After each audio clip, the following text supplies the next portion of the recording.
बिस्मिल्लाहिर्रहमानिर्रहीम। अस्सलाम वालेकुम डियर स्टूडेंट। मैडम कौसर.com की जानिब से मैडम कौसर आपकी खिदमत में हाजिर है। स्टूडेंट, उम्मीद करती हूँ आप लोग ठीक ठाक होंगे और मेरी वीडियोस देख रहे होंगे, फ़ायदा उठा रहे होंगे। मुझे बहुत खुशी हुई कि मेरे व्यूज़ माशाल्लाह बढ़ रहे हैं और आप लोगों को इससे फ़ायदा हो रहा है। मुझे एक रिक्वेस्ट है कि प्लीज़ आप लोग मेरी वीडियोस को ज़रा लाइक किया करें, कमेंट्स करें, ताकि मैं इनको मज़ीद बेहतर कर सकूं। और ये कि मेरे चैनल को सब्सक्राइब कीजिए ताकि आने वाली वीडियोस आप लोगों तक पहुंचती रहें। आज का हमारा टॉपिक है assets, definition, types and classification. तो शुरू करते हैं, बिस्मिल्लाह करते हैं। एसेट्स क्या होते हैं? एसेट्स ऐसे इकोनॉमिक रिसोर्सेज होते हैं जो कि कोई भी ऑर्गेनाइजेशन ओन करती है या उसकी मिल्कियत होते हैं, और इनका जो पर्पस होता है वो होता है फ्यूचर बेनिफिट्स उठाना। यानी कोई भी ऑर्गेनाइजेशन एसेट्स जो अपने पास अपने असासे बनाती है, उनका मकसद क्या होता है? उनका मकसद होता है उनसे फ़ायदे हासिल करना मुस्तकबिल में। मोस्ट केसेस में ये जो बेनिफिट्स होते हैं ये कंपनी को पॉजिटिव कैश फ्लोज की सूरत में मिलते हैं। और ये जो पॉजिटिव कैश फ्लोज होते हैं समटाइम्स ये डायरेक्टली जो होते हैं ये एसेट कन्वर्टेड होते हैं। मतलब एसेट जो होते हैं ये कैश कन्वर्टेड होते हैं। सॉरी, ज़रा मिस्टेक हो गई। कैश कन्वर्टेड होते हैं, जैसा कि अकाउंट्स रिसीवेबल की कलेक्शन हो गई। तो जैसे ही इनको रिसीव किया जाएगा, अकाउंट्स रिसीवेबल जो कंपनी ने सेल वगैरह कर रखी हैं और उसके अगेंस्ट उसने जो लेना है वेंडेटर से, तो ये उसका कैश की सूरत में उसको मिलेगा। इसी तरह जो रेवेन्यू का होता है वो भी पॉजिटिव कैश फ्लोज की ही सूरत में होता है। तो स्टूडेंट, हमने ये जाना कि हमारे जो एसेट हैं, एसेट को अगर हम आसान अल्फाज में देखें तो एसेट एक ऐसी जो असासे हैं कंपनी के, कोई भी कंपनी चीज़ परचेज़ कर रही है जिसको वो मुस्तकबिल में उनसे फ़ायदा उठाए और उनको अपने कंपनी के ऑपरेशन के लिए इस्तेमाल करे, और ये कि ये उसकी जो ऑपरेशनल एफिशिएंसी है उसको बढ़ाएं। तो स्टूडेंट, आगे चलते हैं और हम देखते हैं कि हमारे एसेट्स जो हैं इनकी टाइप्स क्या हैं। टाइप्स में लॉन्ग टर्म एसेट्स को पहले देखते हैं हम लोग। लॉन्ग टर्म एसेट्स को फिक्स्ड एसेट्स भी कहा जाता है। लॉन्ग टर्म एसेट्स वो एसेट्स होते हैं जो कि कंपनी लॉन्ग टर्म बेनिफिट्स के लिए एक्वायर करती है। ये कंपनी को कई सालों तक कंपनी ऐसे सर्विसेज लेती है और ये कंपनी का जो होता है कंपनी के प्रोडक्शन में यूज़ होते हैं। और ये कि कंपनी का जो मकसद होता है इनको उसमें यूज़ करना होता है अपनी ऑर्गेनाइजेशन के ऑपरेशंस में, ऑपरेशनल एक्टिविटीज़ में। इनका मकसद इनको रीसेल करना नहीं होता है। दूसरा ये कि ये जो लॉन्ग टर्म एसेट्स होते हैं ये 1 साल से ज़्यादा टाइम के लिए होते हैं। ये कि आसानी से कैश में कन्वर्ट नहीं होते, जैसे भारी मशीनरी वगैरह या इस तरह की चीज़ें होती हैं। इनका मकसद इनको ज़्यादा टाइम तक इस्तेमाल करना होता है और इनसे फ़ायदा उठाना होता है। कि ये जो कंपनी की ऑपरेशनल एफिशिएंसी होती है उसको इंक्रीज़ करते हैं। इनको जब यूटिलाइज़ किया जाता है तो इससे कंपनी की जो प्रोडक्शन होती है वो ज़्यादा होती है, कंपनी के जो ऑपरेशंस होते हैं वो ज़्यादा बेहतर तरीके से अंजाम पाते हैं। इनकी अगर हम एग्जांपल्स देखते हैं लॉन्ग टर्म एसेट्स की, तो इनमें आती हैं जैसे प्रॉपर्टी है, plant, equipment, machinery, furniture, computers वगैरह। ये सारे फिक्स्ड एसेट्स या लॉन्ग टर्म एसेट्स में शुमार होते हैं। इसके बाद करंट एसेट्स जो होते हैं, करंट एसेट्स वो एसेट्स होते हैं जो कि आसानी से कैश कन्वर्टिबल नहीं होते हैं और इनकी जो यूज़फुल लाइफ होती है वो 1 साल से कम होती है। जो मेन डिफरेंस होता है, हम अगर लॉन्ग टर्म एसेट्स को देखते हैं तो वो मोर देन 1 ईयर उनकी यूज़फुल लाइफ होती है, और जो हमारे करंट एसेट्स होते हैं इनकी जो यूज़फुल लाइफ होती है ये लेस देन 1 ईयर होती है। दूसरा जो मेन डिफरेंस होता है वो ये होता है कि जो हमारे लॉन्ग टर्म एसेट्स होते हैं वो इजीली कैश कन्वर्टेड नहीं होते, जबकि जो हमारे करंट एसेट होते हैं वो बहुत ज़्यादा लिक्विड होते हैं, आसानी से कैश में कन्वर्ट हो जाते हैं, और इसमें कैश भी आ जाता है, कैश एट हैंड जैसे हो गया, कैश एट बैंक हो गया। इजीली आप इसको कंपनी अपने ऑपरेशंस में ला सकती है। जो भी ज़रूरत है, जो भी परचेज़ वगैरह है, कोई भी इनको कहीं भी यूज़ करना है तो ये इसके लिए कंपनी फौरी के फौरी इनको इस्तेमाल में ला सकती है। इसके बाद इन्वेंट्री भी करंट एसेट में आती है। इन्वेंट्री वो जो कंपनी ने के पास मौजूद है उसको कंपनी किसी भी टाइम सेल आउट करके उससे कैश हासिल कर सकती है। अकाउंट्स रिसीवेबल भी कंपनी के करंट एसेट कहलाते हैं। नोट्स रिसीवेबल भी current assets, and prepaid expenses भी करंट एसेट्स ही होते हैं। प्रीपेड एक्सपेंस का ये होता है कि वो एक्सपेंसेस जो कंपनी ने एडवांस में पे कर रखे हैं। समटाइम्स जैसे एडवांस में रेंट दे दिया, 6 मंथ का रेंट दे दिया, अब वो मंथली एक्सपेंसेस में कन्वर्ट होता जाएगा, तो यूँ कंपनी के का जो एक बर्डन है वो कम हो गया। अब हम देखते हैं क्लासिफिकेशन ऑफ एसेट्स। तो क्लासिफिकेशन ऑफ एसेट्स में सबसे पहले टेंजिबल एसेट्स को देखते हैं।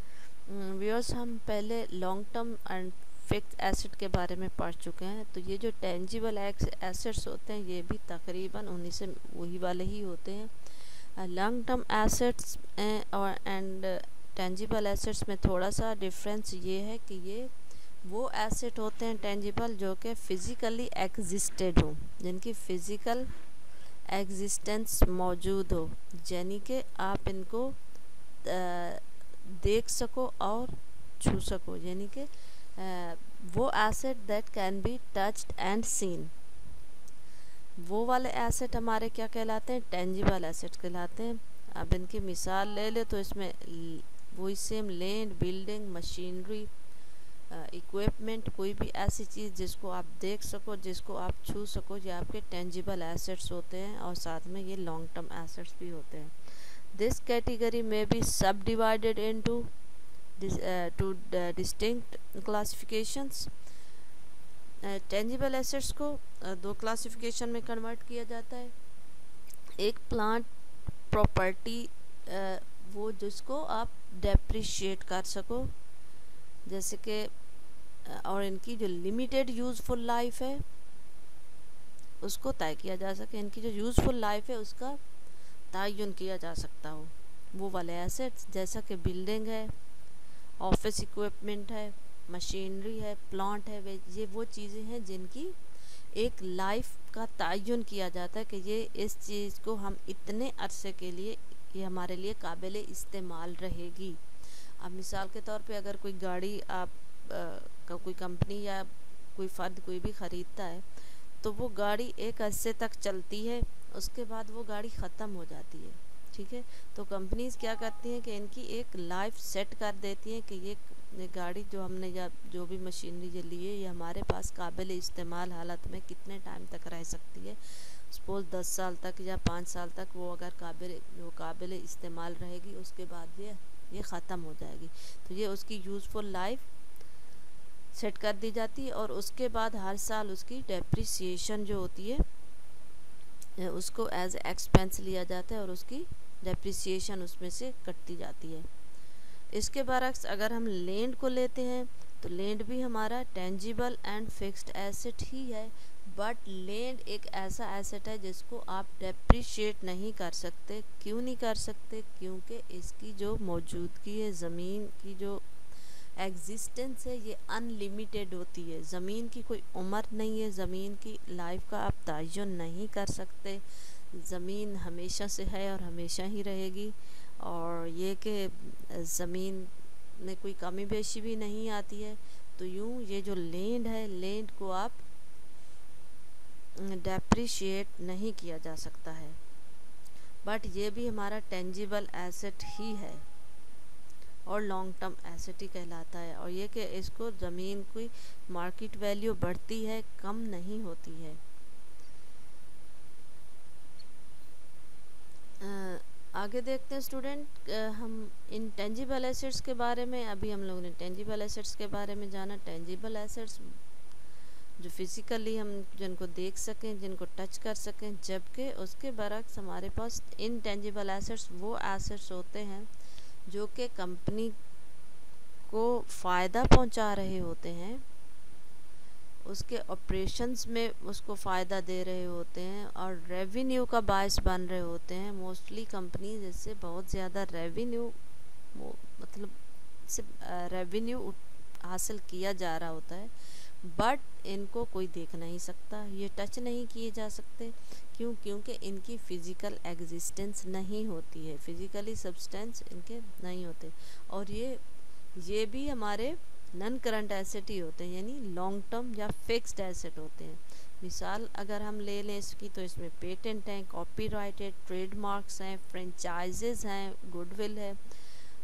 इसके बारे में हम लोग नेक्स्ट वीडियो में डिटेल में पढ़ेंगे कि ये सब क्या होते हैं। और इसके अलावा करंट जो एसेट्स हैं, जैसा कि अकाउंट्स रिसीवेबल या प्री पेड रेंट वगैरह, तो ये टेंजिबल एसेट्स में की क्लासिफिकेशन में नहीं आते, अगरचे इनकी फ़िज़िकल एग्जिस्टेंस इनकी भी मौजूद नहीं है। तो ये दो हेड जो हैं इनको टेंजिबल एसेट्स में शुमार नहीं किया जाता है, क्योंकि ये करंट एसेट्स होते हैं। ये करंट एसेट हैं, बट इनकी जो फ़िज़िकल वो है एग्जिस्टेंस है वो मौजूद इनकी भी नहीं है, बट चूँकि ये करंट एसेट हैं तो इनको टेंजिबल एसेट्स में नहीं लिया जाता है। अब स्टूडेंट्स हम देखते हैं कि हमारे पास एक और हेड है एसेट्स का, जो कि नेचुरल रिसोर्सेज के तौर पे लिया जाता है। नेचुरल रिसोर्सेज में एक ऐसी जगह, ऐसी ज़मीन का टुकड़ा या कोई भी एरिया साइट ली जाती है जिससे कुछ निकाला जा सके, कोई वैल्यूएबल चीज़ वहाँ से निकाली जाए, जैसा कि ऑयल हो गया, डिफरेंट मिनरल्स होते हैं, लकड़ी, ये सब नेचुरल रिसोर्स के तौर पे, इसको नेचुरल रिसोर्स के तौर पे लिया जाता है। जिस तरह से पहाड़ों से सोना निकाला जाता है, कोयला वगैरह होता है, ये सारी चीज़ें क्या हैं, ये नेचुरल रिसोर्स हैं। इस तरह की जो चीज़ें होती हैं, ये जैसे ऑयल वगैरह या ये सारी चीज़ें जो होती हैं, ये आहिस्ता आहिस्ता ग्रेजुअली इन्वेंट्री में कन्वर्ट होती जाती है। और जिस ज़मीन से ये चीज़ें निकाली जाती हैं, उस ज़मीन को नेचुरल रिसोर्स के तौर पे लिया जाता है, ना कि उसको एज ए लैंड। हालांकि वो भी ज़मीन का टुकड़ा है, ज़मीन ही में से ये सब कुछ निकल रहा होता है, बट जो वहाँ से चीज़ें निकल रही होती हैं, ये जो मिनरल्स वगैरह निकल रहे होते हैं, इसको इन्वेंट्री के तौर पे लिया जाता है। और जो ज़मीन होती है, जो साइट होती है, जिस जगह से ये सारे रिसोर्स, ये चीज़ें हासिल की जा रही होती हैं, ये सारी, तो उस ज़मीन को नेचुरल रिसोर्स के तौर पे, के हेड के तौर पे लिया जाता है। तो स्टूडेंट, ये हमारी आज की वीडियो है। उम्मीद करती हूँ आप लोगों के जो कॉन्सेप्ट्स हैं एसेट्स के बारे में, ये क्लियर हो गए होंगे। हम मज़ीद डिटेल में आगे इनकी जब एंट्रीज करेंगे तो इसमें मज़ीद पढ़ेंगे, तो इंशाल्लाह मज़ीद क्लियर होंगे। और स्टूडेंट, नेक्स्ट हमारी वीडियो भी बहुत अहम है, उसमें हम लोग लायबिलिटी के बारे में जानेंगे।